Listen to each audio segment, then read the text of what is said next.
ایک عورت تھی، اس کے گھر میں اولاد نہیں تھی اور اسی وجہ سے وہ بہت پریشان رہتی تھی۔ ایک دفعہ حضرت موسیٰ علیہ السلام اس گلی میں سے گزرے۔ اس عورت نے دیکھا اور پوچھا، اے موسیٰ علیہ السلام، آپ تو اللہ سے ہم کلام ہوتے رہتے ہیں، تو میری یہ التجا بھی اللہ پاک کی بارگاہ میں پیش کریں اور پوچھیں کہ میرے نصیب میں اولاد کب ہوگی۔ حضرت موسیٰ علیہ السلام گئے، اللہ پاک کی بارگاہ میں ان سے پوچھا، اور آگے سے جواب میں یہ ملا کہ اس عورت کے نصیب میں اولاد نہیں ہے۔ حضرت موسیٰ علیہ السلام واپس پلٹے اور اس عورت کو بتایا۔ وہ عورت بہت ہی پریشان ہوئی۔ اسی طرح کچھ عرصہ گزرا۔ حضرت موسیٰ علیہ السلام پھر گزرے اور اس عورت نے پھر ان سے پوچھا اور یہ کہا، میری یہ التجا اللہ پاک کی بارگاہ میں پیش کریں تاکہ اللہ پاک مجھ پہ کرم کرے۔ حضرت موسیٰ علیہ السلام پھر ہم کلام ہوئے، انہوں نے پھر اللہ تعالیٰ سے پوچھا اور یہی جواب میں آیا کہ اس عورت کے نصیب میں اولاد نہیں ہے۔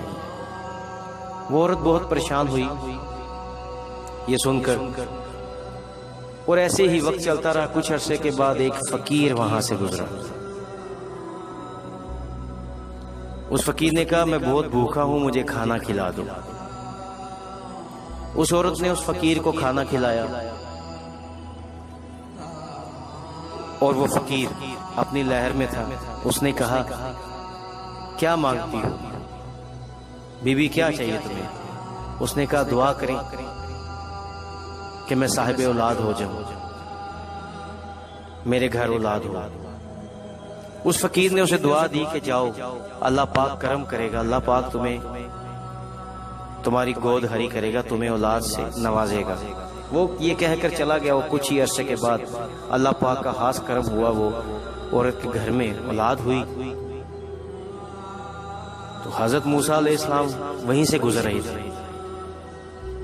کچھ عرصے کے بعد اور وہاں سے ایک بچے کے رونے کی آواز سنی اور دروازہ کھٹکایا اور پوچھا، دیکھا یہ کیا ماجرا ہے؟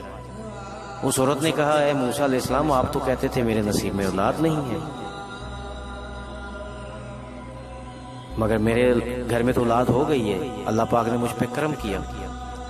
حضرت موسیٰ علیہ السلام بہت ہی حیران ہوئے، اور پھر جب اللہ پاک سے ہم کلام ہوئے تو پوچھا، اے میرے پروردگار، آپ نے تو مجھے یہ بات کہی تھی،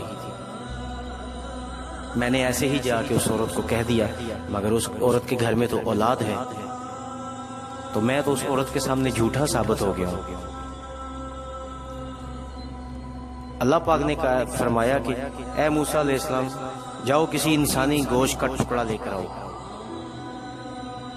حضرت موسیٰ علیہ السلام جاتے رہے، جنگل میں چلے گئے، کہیں سے گوشت کا ٹکڑا نہ ملا۔ جنگل میں گئے تو ایک فقیر بیٹھا تھا، ایک فقیر مجذوب۔ اس نے پہچان لیا اور کہا، اے موسیٰ علیہ السلام، آپ کہاں جا رہے ہیں؟ آپ نے فرمایا کہ اللہ پاک نے مجھے یہ میری ڈیوٹی لگائی ہے کہ مجھے انسانی گوشت کا ایک ٹکڑا چاہیے، تو مجھے سمجھ نہیں آ رہی میں کہاں سے لے کر آؤں۔ اس فقیر نے کہا، موسیٰ علیہ السلام، آپ کو پریشان ہونے کی ضرورت نہیں ہے، میں اس مسئلے کا حل نکال سکتا ہوں۔ اس نے اپنے گوشت کا ٹکڑا دیا، ٹانگ سے اتارا، جسم سے مختلف حصوں سے اپنے گوشت کے ٹکڑے اتارے کہ اے موسیٰ علیہ السلام یہ لے جائیں، ہو سکتا ہے اللہ پاک کو جسم کا یہ گوشت کا ٹکڑا پسند آ جائے، ہو سکتا ہے اللہ پاک کو اس کی ضرورت نہ ہو، اس کی ضرورت ہو۔ کرتے کرتے اس نے اپنے جسم کے پورے حصے کی، پورے باڈی کے مختلف حصوں سے اس نے گوشت اتار کے دے دیا۔ حضرت موسیٰ علیہ السلام اللہ پاک کی بارگاہ میں لے گئے اور فرمایا، سارا قصہ بتایا یہ ہے۔ اللہ پاک نے فرمایا، اے موسیٰ علیہ السلام، جس انسان نے، جو میرا بندہ ہے، اس نے اپنے جسم کا ہر ٹکڑا دے دیا، نہ جانے مجھے کون سا ٹکڑا پسند آ جائے۔ جسم کا ٹکڑا، جسم کے گوشت کا ٹکڑا تو آپ کے جسم پہ بھی موجود تھا، مگر آپ نے یہ نہیں سوچا۔ تو کہنے کا مقصد یہ ہے کہ پھر جس انسان نے اپنی محبت کی انتہا کر دی اسی نے اس عورت کو دعا دی تھی، اور یہ کیسے ہو سکتا ہے کہ میں اس کی دعا کو قبول نہ کروں؟ یہ کیسے ہو سکتا ہے کہ وہ انسان میری بارگاہ میں ہاتھ اٹھائے اور میں اس کے ہاتھ خالی رکھوں؟ ایسا کبھی نہیں ہو سکتا۔ اسی عورت کو دعا دینے والا یہی فقیر ہے جس کی دعا میں نے قبول کی ہے۔ یہ وہی فقیر ہے جس نے اپنے گوشت کا ٹکڑا دیا۔ یہ اسی فقیر کی دعا کی وجہ سے میں نے اس عورت کی گود ہری کر دی۔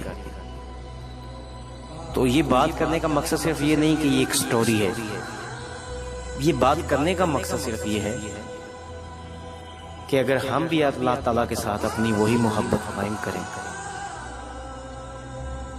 تو مجھے امید نہیں بلکہ یقین ہے کہ اللہ پاک ہماری دعاؤں کو کبھی رد نہیں کرے گا۔ اللہ پاک ہمیں اور ہم سب کو نیک کام کرنے اور اس پر عمل کرنے کی توفیق عطا فرمائے۔ شکریہ۔